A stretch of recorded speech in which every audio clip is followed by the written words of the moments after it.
সিরাজগঞ্জ সদর হসপিটালের তত্ত্বাবধায়ক রতন কুমার রায় ওর আচরণটা একটু দেখেন রোগীদের সাথে।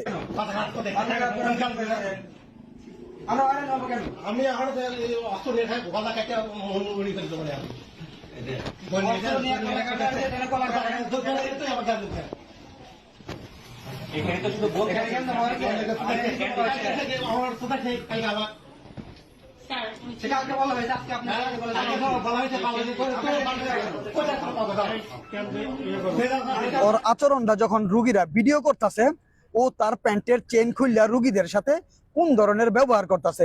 এই ধরনের জানোয়ারদেরকে কারা ডাক্তার বানায়, এই ধরনের জানোয়ারদেরকে কারা সরকারির পদের মধ্যে বসায়। এই জানোয়াররে অতি দ্রুত আইনের আওতায় আনার জোর দাবি জানাইতেছি। এদের মতন কুলাঙ্গারদের কারণে, এদের মতো জানোয়ারদের কারণে আজকে বাংলাদেশের সরকারি হসপিটালের মধ্যে অসহায় মানুষ চিকিৎসা পায় না। এই আকাডার বাচ্চা রতন কুমার রায় সরকারি হসপিটালের কিভাবে